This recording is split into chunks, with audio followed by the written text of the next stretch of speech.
Hello बच्चों, स्वागत है आप सबका आपके हमारे YouTube चैनल पर। तो चलिए, आज का सवाल आप लोग के सामने देख सकते हैं, ये रहा।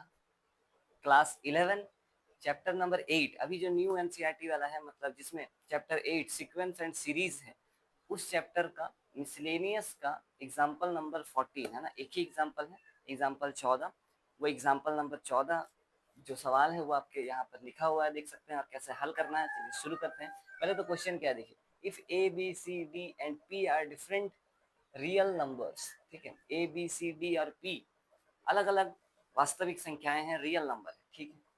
सच दैट, कुछ इस प्रकार है कि A square plus B square plus C square into P square minus 2 into A B plus B C plus C D into P plus B square plus C square plus D square less than equal to 0 है, ठीक है। अगर इस प्रकार का है, then show that A B C D are in GP. हम लोगों को दिखाना है कि ए बी सी डी जो है वो जीपी में है, ठीक है। तो चलिए शुरू करते हैं फटाफट से, कैसे हल होगा। सबसे पहले तो सॉल्यूशन है ना। चलिए, जो दिया है उसी से शुरू कर लेते हैं। ये वाला हिस्सा दिया हुआ है, इसी से अपना साबित होगा कि A B C D GP में है या फिर नहीं। उन्होंने बोला है जीपी में है, साबित करने के लिए इसका मतलब है 100% है कि वो लोग जीपी में है, ठीक है। इसको थोड़ा सा इस साइड कर लेते हैं।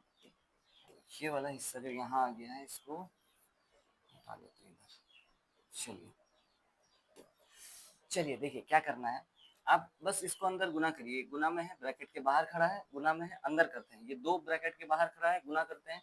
पी को भी अंदर गुना करते हैं। इसके आगे पीछे तो कोई नहीं है, इसको ऐसे ही लिखेंगे और बाकी जो दिया है वो लिखेंगे। चलिए, इसको अगर अंदर गुना करेंगे तो ये बन जाएगा A square P square plus B square P square plus C square D square, sorry C square P square, है ना।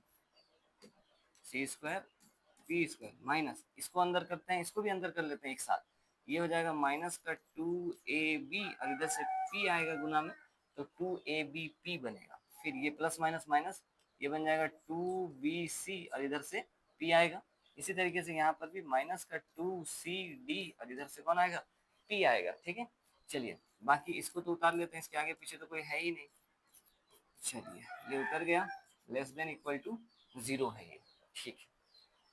अब क्या है ना, देखिए, एक खास चीज हम करने वाले हैं। अब यहाँ पर एक खास चीज करने वाले हैं। जैसे, अरे ये क्या है, क्या, अच्छा ये m का, देखिए यहाँ पर एक खास चीज करने वाले हैं। क्या करने वाले हैं, आपको करना ये है कि यहाँ पर देखिए क्या दिख रहा है, ए और पी दिख रहा है। तो आपको इन जो ये जो तीन टुकड़ा बना है बीच वाला में से, इसमें से ए और पी वाला को चुनना है, ठीक है। ए और पी वाला कौन सा, देखिए इसमें ए है और पी भी है, तो ये वाला सिलेक्ट करना है, ठीक है।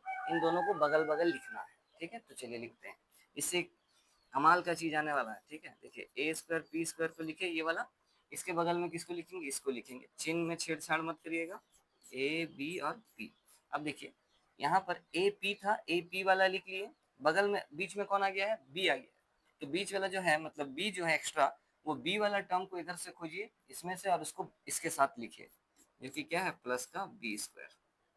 ये कुछ ऐसा, ठीक है। सबके साथ वैसे करेंगे। B square P square plus में है, चलिए प्लस में क्या है, बी स्क्वायर है पी स्क्वायर है, तो बी और पी वाला खोजेंगे।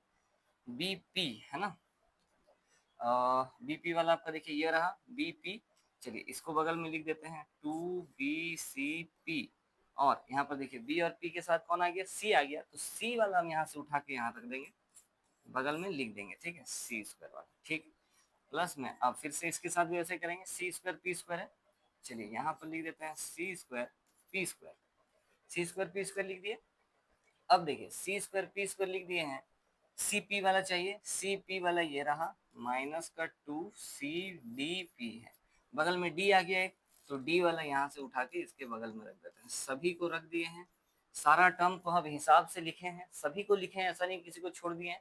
सभी टर्म को लिखे हैं, लेकिन थोड़ा चालाकी से लिखे हैं कि कौन किसका जोड़ीदार है, इस प्रकार से, ठीक है। इससे क्या होगा, इससे ये जो चीज बना है ना, ये आप देख सकते हैं, ये एक फॉर्मूला में बैठ गया है, जो कि होगा a माइनस बी का होल स्क्वायर। ए की जगह पर ए और पी है, माइनस बी की जगह पर बी ही है और उसका होल स्क्वायर। आप देख सकते हैं इसको तोड़कर, ये जो बना है वो ए पी माइनस बी का होल स्क्वायर बना है। मतलब देखा जाए तो इस पूरा को आप ए बोलिए, ए माइनस बी का होल स्क्वायर, यानी कि ए स्क्वायर होगा पहले, मतलब ए स्क्वायर होगा, मतलब इस पूरा का स्क्वायर होगा तो ए स्क्वायर पी स्क्वायर आएगा, माइनस में 2a इंटू बी, ए मतलब ये ए पी इंटू बी आएगा, ठीक है, और प्लस में बी का स्क्वायर आएगा, ठीक है। देखिए प्लस में क्या आएगा, बी का स्क्वायर, मतलब सेकंड टर्म का स्क्वायर आएगा, ठीक है। तो ए माइनस बी का होल स्क्वायर में ये टूट गया, जहां पर ए ये चीज है पूरा और बी ये चीज है पूरा, ठीक है। सेम इस चीज को भी इसीलिए हम साथ साथ लिखे क्योंकि ये भी फॉर्मूला में टूटने वाला है। चलिए यहाँ पर बीच में चिन्ह है प्लस का, ये किसका बनेगा, देखिए ये बन जाएगा बी पी, है ना, अरे यहाँ पर हम बी और यहाँ पी है, ठीक है, बी पी माइनस सी का होल स्क्वायर, है ना, ए स्क्वायर माइनस का 2 इंटू ए इंटू बी और प्लस में बी का स्क्वायर, ठीक। ये फॉर्मूला के हिसाब से बता रहे हैं, बी की जगह पर सी है। चलिए यहाँ पर क्या बन जाएगा, देखिए तो ये बन जाएगा सी पी माइनस, है ना, सी पी माइनस का डी का होल स्क्वायर, जो कि लेस देन इक्वल टू क्या दिया हुआ है, 0 दिया हुआ है। चलिए अब आगे क्या कर सकते हैं, चलिए क्वेश्चन को थोड़ा सा ऊपर कर लेते हैं, ठीक है, अपने को थोड़ा जगह चाहिए।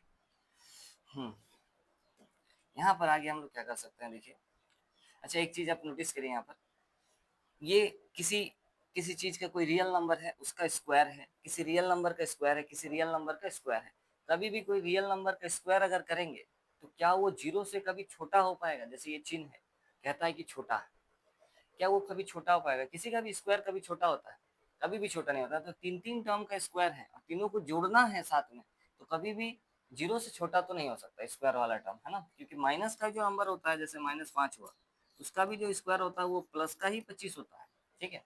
तो नेगेटिव तो नहीं हो सकता कभी भी जो स्क्वायर वाला है, तो ये भी नेगेटिव नहीं है, ये भी नेगेटिव नहीं है, ये भी नेगेटिव नहीं है, तो इसका मतलब ये जीरो से छोटा होगा ही नहीं। हद से हद क्या हो सकता है, हद से हद ये हो सकता है कि ये पूरा टर्म जीरो है, ये भी पूरा टर्म जीरो है, ये भी पूरा टर्म जीरो है, तो जीरो का स्क्वायर, जीरो का स्क्वायर, जीरो का स्क्वायर, जीरो जीरो जीरो को जोड़ेंगे तो जीरो के बराबर तक हो सकता है, ठीक है, लेकिन कभी भी छोटा नहीं हो सकता। तो हम लोग अगला लाइन में लिखेंगे कि ये पूरा चीज जो है ये जीरो से छोटा तो बिल्कुल भी नहीं है, ये हो सकता है तो जीरो के बराबर हो सकता है, छोटा तो नहीं हो सकता है, ठीक है। चलिए इतना दूर बोलने के बाद अब जैसा कि हम लोग ये लाइन कैसे लिखे, हम लोग बोल दिए कि नहीं होने से ये जीरो होगा, जीरो होगा, जीरो होगा, तब जाके ये जीरो आ सकता है, जीरो से छोटा तो संभावना ही नहीं है, जीरो हो सकता है, जबकि यहाँ जीरो, यहाँ जीरो, यहाँ जीरो होना चाहिए, तो ठीक है। तो ये अगर जीरो होना चाहिए तो इसको जीरो के बराबर कर देते हैं, अगर ये जीरो है तो इसके जीरो के बराबर कर देते हैं, क्योंकि जीरो नहीं होगा तो यहाँ जीरो बनना संभव ही नहीं है, तो ये जीरो है ही, बिल्कुल है ये जीरो, ठीक है। साथ ही में इसको भी कर लेते हैं, चलिए यहाँ पर भी बी पी माइनस सी को जीरो के बराबर कर लेते हैं, ये भी जीरो है और ये भी जीरो ही है, ठीक है, अंदर वाला हिस्सा। तो यहाँ से अपने को p का मान अगर निकालते हैं तो ये क्या आ जाएगा, b अपॉन ए आ जाएगा।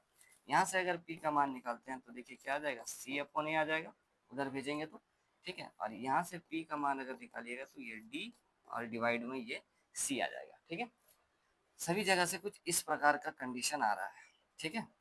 चलिए ठीक है, ये p का मान है, ये p का मान है, ये भी p का मान है, p का मान ही है, सब कोई p का ही मान है, तो ये p है, लेफ्ट साइड बराबर है तो राइट हैंड साइड भी बराबर ही होगा।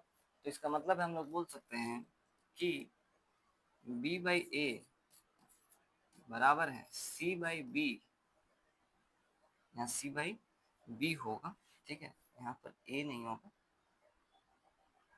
ये b इधर जाएगा नीचे तो यहाँ b होगा, ठीक है। तो ये हो जाएगा c बाई बी और यहाँ पर ये आ जाएगा d by C, d by C, ये तीनों आपस में क्या है, बराबर है।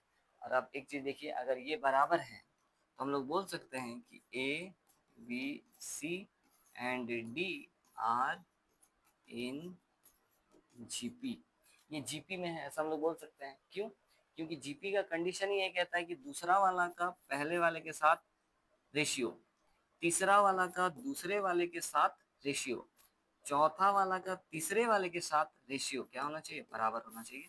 ऐसा होने से वो जीपी में होता है, तो देखिए वैसे ही तो साबित हुआ है, तो इसका मतलब है एबीसीडी क्या है, जीपी में है, जैसा कि बोला गया था कि साबित करने के लिए। तो इस प्रकार से हम लोग साबित कर देते हैं, है ना, बड़ा ही आसान सा सवाल है, देखिए मिसलेनियस का है, ठीक है। एग्जाम्पल नंबर 14 है, अभी अभी नया वाला पुस्तक के हिसाब से। तो कैसा लगा आप लोग का आज का वीडियो? ठीक है, अगर पसंद आया हो तो लाइक और सब्सक्राइब जरूर से कर लीजिएगा। 11th और 12th क्लास का आपको यहाँ पर मैथमेटिक्स देखने को मिलेगा। ठीक है, और चलिए मिलते हैं अब आप लोगों से नेक्स्ट वीडियो में। कमेंट और लाइक सब्सक्राइब जरूर से करिएगा। ठीक है, मिलते हैं नेक्स्ट वीडियो में, तब तक के लिए जय जगन्नाथ।